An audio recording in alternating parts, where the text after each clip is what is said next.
सोनीपत में 6 साल बाद ही सही नगर निगम के चुनाव संपन्न हो चुके हैं और नगर निगम का पहला मेयर कांग्रेस के खेमे से चुना गया है। बुधवार को ही मतगणना में कांग्रेस उम्मीदवार निखिल मदान को चुनाव आयोग ने 13,817 वोटों से जीत दर्ज की, जबकि बीजेपी को बड़ौदा उपचुनाव के बाद हल्के में दूसरी हार का सामना करना पड़ा। निखिल मदान ने बीजेपी के प्रत्याशी ललित बत्रा हरा दिया।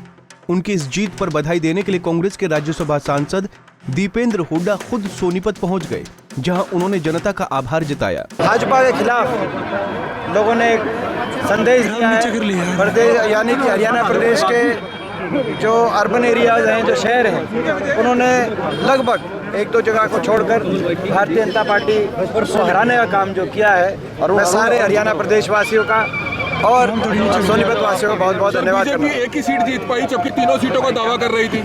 मैं मानता हूं कि जो है भारतीय जनता पार्टी का जो हरियाणा के अंदर जो कार्यशैली रही है सरकार की, जिस सरकार की 4 साल बचे हों।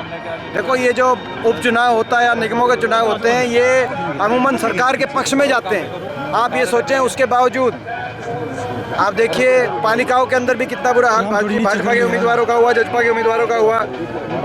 धारूहेड़ा के अंदर की बात हो, चाहे उकलाना की बात हो, चाहे सांपला की बात हो, जहाँ पे रिकॉर्ड मतों से लग रहा गया, वह सांपला के अंदर भाजपा को हराने का काम लोगों ने किया है।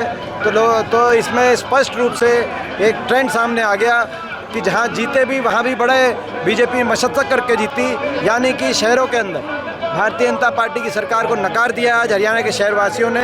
मैं हरियाणा वासियों का बहुत बहुत धन्यवाद करना चाहता हूँ। सोनीपत में किसान आंदोलन चल रहा है, ये भी एक वजह हो सकती है। ये सारी वजह हैं और मैं बहुत बहुत बधाई देना चाहता हूँ सोनीपत। बता दें, मेयर के अलावा 20 में से 10 सीटों पर बीजेपी ने दर्ज की है, जबकि 9 पार्षद सीटें कांग्रेस के खाते में गई हैं और एक सीट पर निर्दलीय उम्मीदवार ने जीत दर्ज की है।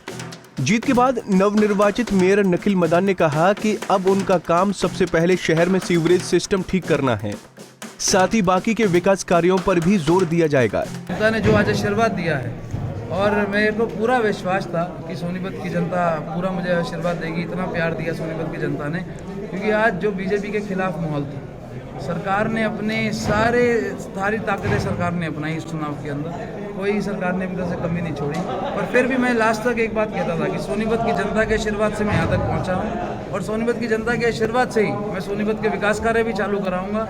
और मुझे पूरा विश्वास है, जो भी हमारे सफाई के मुद्दे, सड़क के मुद्दे, स्ट्रीट लाइट, फिर सड़क हो गई, हमारी सीवरेज का मुद्दा सोनीपत में सबसे बड़ा, मल्टी लेवल कार पार्किंग हो गया, CCTV कैमराज हो गए, जितने भी हमारे स्थानीय मुद्दे हैं, इनके ऊपर हम बिल्कुल तुरंत प्रभाव से काम भी स्टार्ट करेंगे। और मुझे पूरा विश्वास है कि भाई जल्दी से विकास कार्य स्टार्ट। सबसे पहले कौन सा काम करोगे सोनीपत में जो आपने मेयर आप बने हो, और सबसे पहले मेयर पद आपको मिला है सोनीपत का, सबसे पहले सोनीपत जनता आपको सबसे पहले शुरुआत कहाँ से?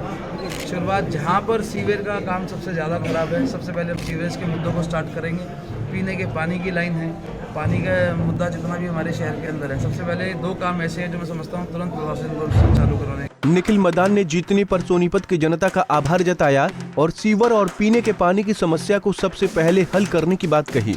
साथ ही बीजेपी सरकार पर चुनाव जीतने के लिए पूरी ताकत लगाने का आरोप लगाया। बहरहाल सोनीपत नगर निगम को अपना पहला मेयर मिल गया है। अब देखना यह होगा कि निखिल मदान कितनी तेजी से शहर का विकास करते हैं।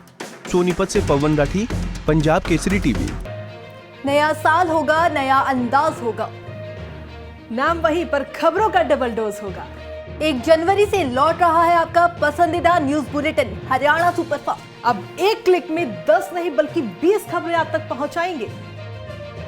तो देखना ना भूले रोजाना शाम 7 बजे सिर्फ पंजाब केसरी हरियाणा पर हमारे साथ लाइव।